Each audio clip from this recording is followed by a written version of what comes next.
ವಿಜ್ಞಾನದ ಮುನ್ನಡೆ ಸಂಶೋಧನಾ ಸಾಗರದ ಅಲೆಗಳ ಮೊರೆತ. ಗಣಿಗಾರಿಕೆಯಲ್ಲಿ ಆರ್ಟಿಫಿಷಿಯಲ್ ಇಂಟೆಲಿಜೆನ್ಸ್ ಅಥವಾ ಕೃತಕ ಬುದ್ಧಿಮತ್ತೆಯ ಬಳಕೆ. ಗಣಿಗಾರಿಕೆ ಅಂದ್ರೆ ಮತ್ತೇನೂ ಅಲ್ಲ, ಭೂಮಿಯಲ್ಲಿ ಅಡಕವಾಗಿರುವಂತಹ ಅನೇಕ ಖನಿಜಗಳು, ಅದಿರುಗಳು, ಕಲ್ಲುಗಳನ್ನು ಹೊರತೆಗೆಯುವಂತಹ ಪ್ರಕ್ರಿಯೆ. ಸರಳವಾಗಿ ಹೇಳಬೇಕು ಅಂದ್ರೆ, ನಮ್ಮ ಮನೆಯಲ್ಲಿ ಬಳಸುವಂತಹ ಸ್ಟೀಲ್ ಪಾತ್ರೆ, ಲೋಟ, ತಟ್ಟೆಯನ್ನು ತಯಾರಿಸಬೇಕು ಅಂದ್ರೆ ಭೂಮಿಯ ಕೆಲವು ಪ್ರದೇಶಗಳಲ್ಲಿ ಅಡಕವಾಗಿರುವಂತಹ ಕಬ್ಬಿಣದ ಅದಿರನ್ನ ಹೊರಗೆ ತೆಗೆದು ಪುಡಿ ಮಾಡಿ ಅತ್ಯಂತ ಹೆಚ್ಚಿನ ಉಷ್ಣತೆಯನ್ನ ಕಾಯಿಸಿ ಶುದ್ಧ ಕಬ್ಬಿಣದ ಲೋಹವನ್ನ ಪಡೆಯಲಾಗುತ್ತೆ. ನಂತರ ಆ ಲೋಹದ ಜೊತೆಗೆ ಕಾರ್ಬನ್, ನಿಕೆಲ್, ಕ್ರೋಮಿಯಂನಂತಹ ಇತರ ಅಂಶಗಳನ್ನ ಸೇರಿಸಿ ಸ್ಟೀಲ್ ಪಾತ್ರೆಯನ್ನ ತಯಾರಿಸಲಾಗುತ್ತೆ.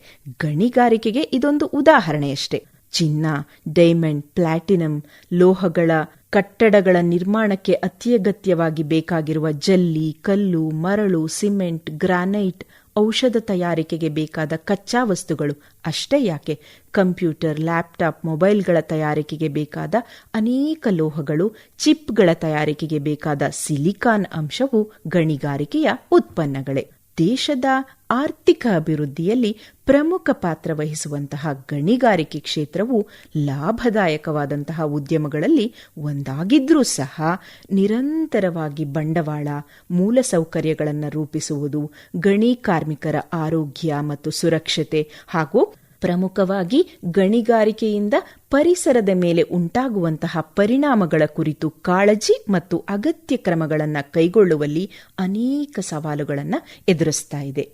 ಸರ್ಫೇಸ್ ಮೈನಿಂಗ್ ಇರಬಹುದು, ಅಂಡರ್ಗ್ರೌಂಡ್ ಮೈನಿಂಗ್ ಇರಬಹುದು ಮತ್ತು ಪ್ಲೇಸರ್ ಮೈನಿಂಗ್ ಸೇರಿದಂತೆ ಎಲ್ಲ ಬಗೆಯ ಗಣಿಗಾರಿಕೆಯಲ್ಲಿ ಆರ್ಟಿಫಿಷಿಯಲ್ ಇಂಟೆಲಿಜೆನ್ಸ್ ಅನ್ನ ಬಳಸಿದ್ರೆ ಒಂದಷ್ಟು ಸವಾಲುಗಳನ್ನು ಸುಲಭವಾಗಿ ಎದುರಿಸಬಹುದು ಎನ್ನುತ್ತೆ ಸಂಶೋಧನೆ. ನೋಡಿ, ಮನುಷ್ಯ ತನ್ನದೇ ಬುದ್ಧಿಮತ್ತೆಯಿಂದ ಯಂತ್ರಗಳ ಬಳಿ ಕೆಲಸ ಮಾಡಿಸಲು ಕೃತಕ ಬುದ್ಧಿಮತ್ತೆಯನ್ನ ಇಂದು ಎಲ್ಲ ಕ್ಷೇತ್ರಗಳಲ್ಲಿಯೂ ಅಳವಡಿಸಿಕೊಳ್ತಾ ಇದ್ದಾನೆ. ಗಣಿಗಾರಿಕೆಯೂ ಕೂಡ ಇದರಿಂದ ಹೊರತಾಗಿಲ್ಲ.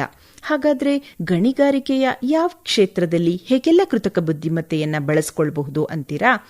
ಯಾವುದೇ ಒಂದು ಗಣಿಗಾರಿಕೆಯ ಯೋಜನೆಯ ಪ್ರಮುಖ ಜೀವಾಳವೇ ಕಲ್ಲನ್ನ ಕೊರೆಯುವುದು ಮತ್ತು ಡೈನಮೈಟ್ನಂತಹ ಸ್ಫೋಟಕಗಳ ಸಹಾಯದಿಂದ ಆ ಕಲ್ಲನ್ನ ಸಿಡಿಸುವಂತಹದ್ದು.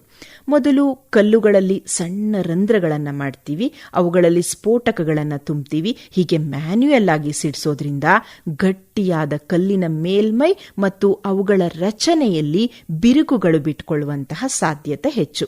ಹಾಗಾಗಿ ಕೈಯಾರೆ ಮಾಡುವ ಇಂತಹ ಕೆಲಸಗಳ ಬದಲಾಗಿ ಆಟೋಮೇಟೆಡ್ ಡ್ರಿಲ್ಲರ್ಗಳನ್ನು ಬಳಸಬಹುದು ಮತ್ತು ಗಣಿ ಜಾಗಗಳ ಸರ್ವೆ ಮಾಡುವಂತಹ ಸಮಯದಲ್ಲಿ ಡ್ರೋನ್ಗಳ ಬಳಕೆಯನ್ನು ಮಾಡಿದಾಗ ಅಪಾಯಕಾರಿ ಸ್ಥಳಗಳಿಗೆ ಮನುಷ್ಯ ಹೋಗುವ ಸಂಭವವಿರುವುದಿಲ್ಲ ಮತ್ತು ಕ್ಯಾಮೆರಾಗಳ ಸಹಾಯದಿಂದ ನಿಖರವಾಗಿ ಅಳತೆಯನ್ನು ಪಡೆಯಬಹುದು.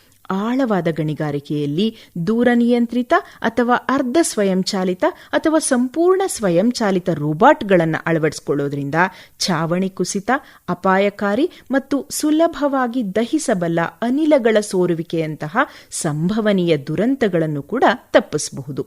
ಈ ಇಂಟರ್ನೆಟ್ ಆಫ್ ಥಿಂಗ್ಸ್ ಮತ್ತು ಆರ್ಟಿಫಿಷಿಯಲ್ ಇಂಟೆಲಿಜೆನ್ಸ್ಗಳ ಸಹಾಯದಿಂದ ತಯಾರಿಸಿದಂತಹ ಸೆನ್ಸರ್ಗಳ ಸಹಾಯದಿಂದ ಗಣಿಗಾರಿಕೆ ಜಾಗದ ಸುತ್ತಮುತ್ತಲಿನ ಪರಿಸರದಲ್ಲಾಗುವಂತಹ ಧೂಳು, ಉಷ್ಣತೆ, ಒತ್ತಡ ಇನ್ನು ಮುಂತಾದ ಅಂಶಗಳನ್ನು ಸುಲಭವಾಗಿ ಮತ್ತು ನಿಖರವಾಗಿ ಅಧ್ಯಯನ ನಡೆಸಬಹುದು.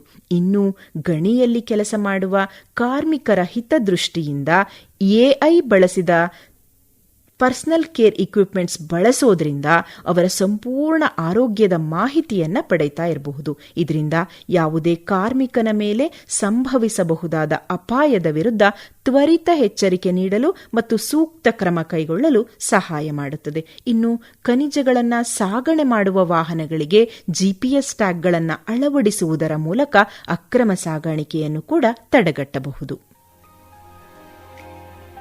ವಿಜ್ಞಾನದ ಮುನ್ನಡೆ ಮಾನವನ ನಿಜ ವಿಕಾಸದ ಕಡೆಗೆ. ಕಾರ್ಯಕ್ರಮ ನಿರ್ಮಾಣ ರೋಸ್ಲಿಂಡ್ ಮ್ಯಾಥ್ಯೂ.